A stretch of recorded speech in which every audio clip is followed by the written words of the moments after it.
प्रिय विद्यार्थियों, पिछले वीडियो में श्रद्धा और मनु नामक शीर्षक से जितना भी आपने पढ़ लिया था उसके ठीक आगे से पढ़ना प्रारंभ करते हैं। आइए देखिए, आपके सामने श्रद्धा और मनु नामक रचना जो कि जयशंकर प्रसाद द्वारा रचित है स्पष्ट आपके सामने दिख रही है। आइए देखते हैं। प्रसंग सबसे पहले महत्वपूर्ण होता है। पद को देखिए। और देखा वह सुंदर दृश्य, नयन का इंद्रजाल अविराम। कुसुम वैभव में लता समान, कुसुम वैभव में लता समान, चंद्रिका से लिपटा घनश्याम। हृदय की अनुकृति बाह्य उदार, एक लंबी काया उन्मुक्त। मधु पवन क्रीडित ज्यों से सुशाल, सुशोभित हो सौरभ संयुक्त। मृषण गांधार देश के नील, रोम वाले मेषों के चर्म ढक रहे थे उसका वपुकांत।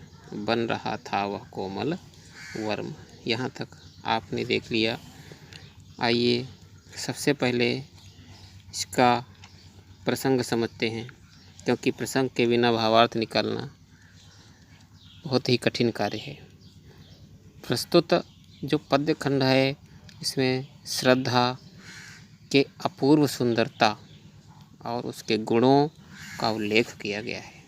देखिए श्रद्धा किस प्रकार उसकी सुंदरता का वर्णन जयशंकर प्रसाद जी ने किया है। और देखा वह सुंदर दृश्य, मनु ने श्रद्धा की तरफ देखा तो उस सुंदर दृश्य का यहाँ पर वर्णन लिखा है। और देखा वह सुंदर दृश्य, नयन का इंद्रजाल अभिराम। श्रद्धा की सुमधुर ध्वनियों को सुनने के पश्चात जब मनु का ध्यान उसके रूप की, उसके स्वरूप की ओर गया, उसने देखा तो वह जो दृश्य था उसको एक इंद्रजाल अर्थात एक जादू जैसा प्रतीत हुआ। अगली पंक्ति में देखिए। कुसुम वैभव में लता समान, चंद्रिका से लिपटा घनश्याम। श्रद्धा फूलों से, कुसुम वैभव फूलों से परिपूर्ण एक लता के समान और शीतल चांदनी में लिपटे हुए बादल के समान आकर्षक प्रतीत हो रही थी।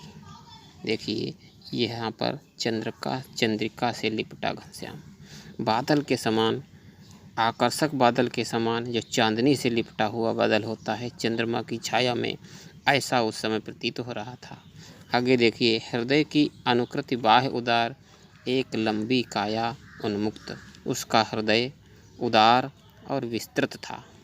बाह्य उदार, वह लंबे कद की उन्मुक्त युवती थी जो मनु के सामने खड़ी थी। एक लंबी काया उन्मुक्त। आगे देखिए। मधु पवन क्रीडित ज्यों से सुशाल, सुशोभित हो सौरभ संयुक्त।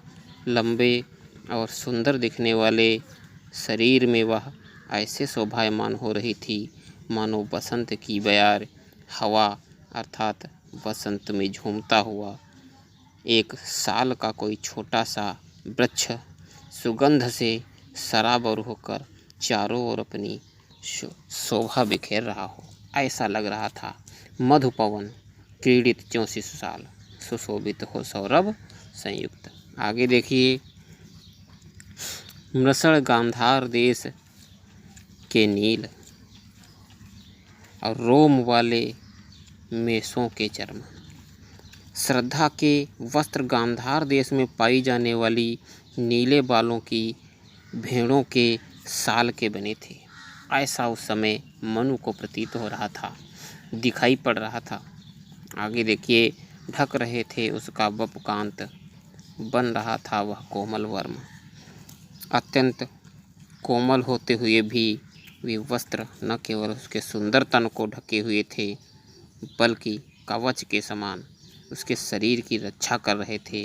कहने का अर्थ बस यही है कि श्रद्धा उन वस्त्रों में सुंदर और पूर्ण रूप से सुरक्षित दिख रही थी, है ना। यह स्पष्ट भावार्थ आपके सामने स्पष्ट हो गया है। इससे संबंधित कुछ और चर्चा यहाँ पर अलंकार, इसमें उपमा, उत्प्रेक्षा और अनुप्रास, इन अलंकारों का समावेश हुआ है। रस संयोग श्रृंगार है। श्रृंगार रस के दो भेद होते हैं। एक श्रृंगार रस में संयोग श्रृंगार होता है और दूसरा वियोग श्रृंगार होता है। जहाँ पर मिलन के दृश्य का वर्णन किया जाता है वहाँ पर संयोग श्रृंगार होता है, और जहाँ पर बिछड़ने की दृष्टि का वर्णन किया जाता है वहाँ पर वियोग श्रृंगार होता है। तो यहाँ पर रस श्रृंगार है और श्रृंगार का भेद जो कि संयोग श्रृंगार है, क्योंकि यहाँ पर श्रद्धा और मनु का